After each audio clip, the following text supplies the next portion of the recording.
दोस्तों snake rescue एक बड़ा ही चैलेंजिंग काम है, लेकिन ये चैलेंज तब एक लेवल के पार हो जाता है जब आप रेस्क्यू कर रहे होते हैं वाइपरेट्स को, उसमें भी विशेषकर रसल्स वाइपर को। ये इतना ज़्यादा चैलेंजिंग होता है दोस्तों क्योंकि रसल्स वाइपर का बिहेवियर अनप्रेडिक्टेबल है।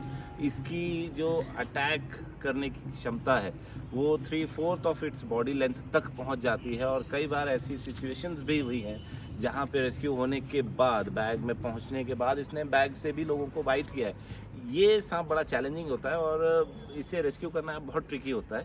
एक ऐसा ही वीडियो दोस्तों देखने को मिला जहां पर एक लड़की है, वो रेस्क्यू कर रही है रसल्स वाइपर को, और इस ट्रिकी सिचुएशन को किस तरह से उन्होंने हैंडल किया आप आगे वीडियो में देखेंगे।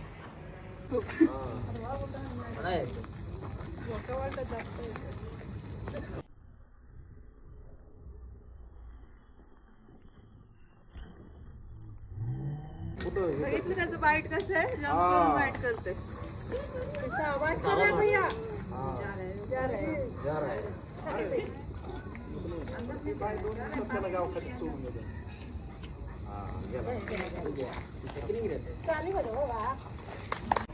वीडियो में आपने देखा कि इस सांप को पूरी सेफ्टी के साथ इन्होंने बैग में डाला या बैग में जाने में हेल्प किया, और ये बिल्कुल सही तरीका है। एक जो चीज़ यहाँ देखने लायक है वो ये है कि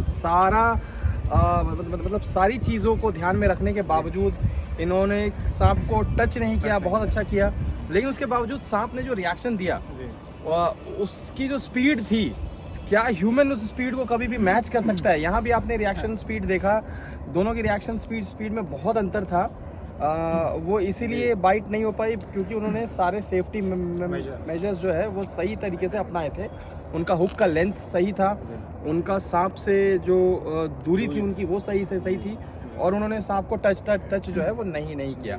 लेकिन इसके बावजूद सांप ने जो हमला किया उसमें जो तेज़ी थी क्या इंसान उस तेज़ी को कभी मैच कर सकता है? और अगर नहीं कर सकता तो क्या करना चाहिए उसको? जी बिल्कुल, सांप की जो वाइपर्स की जो स्पीड होता है अटैक का वो बहुत ज़्यादा तेज़ होता है। फ्रैक्शन ऑफ सेकंड में एक जगह से अपने 3/4 बॉडी को स्ट्रेच करके अटैक कर सकते हैं। हमने ये कई बार अपने वीडियोस में भी दिखाया है स्लो मोशन करके, कि स्लो मोशन होने के बावजूद भी इनके अटैक जो हैं बहुत ज़्यादा फास्ट लगते हैं। एडवांटेज ये था उस रेस्क्यूअर के पास कि उनका स्टिक लंबा होने की वजह से और दूर डिस्टेंस होने की वजह से वो वहाँ तक पहुँच नहीं पाया, और ये भी है कि वाइपर्स अनप्रेडिक्टेबल होते हैं, वो सडन ही आपके ऊपर अटैक कर सकते हैं यू टर्न लेके। प्लस अगर वो एक तरीके से हो सकता है कि वो पूरी तरीके से अटैक ना भी हो। यहाँ पे वाइपर्स के अगर बिहेवियर को समझने की बात करें तो वाइपर्स जो हैं वो एम्बुश स्नेक्स होते हैं। ये शिकार का पीछा नहीं करते लंबी दूरी तक, ये शिकार के आने जाने वाले रास्ते पे जो है घात लगा के बैठते हैं, और जैसे ही शिकार उनके पास से निकलता है या शिकार को डेडली बाइट दे के, कभी वो अपने शिकार के साथ फाइट में इंडल्ज नहीं होते हैं, ये बाइट करके पीछे हो जाते हैं। ये इनके जो दांत होते हैं वो काफ़ी बड़े होते हैं, लेकिन इनका जो शरीर होता है काफ़ी सॉफ्ट होता है। ये अगर ओवरऑल देखा जाए तो ये कमज़ोर होते हैं, बाय नेचर वीक होते हैं, ये शिकार के साथ फाइट में इंडल्ज नहीं होते। इसलिए आप देखेंगे वाइपर्स जो हैं वो चोटिल कम होते हैं, लेकिन ये एक्सट्रीम स्थितियों को सहन नहीं कर सकते हैं।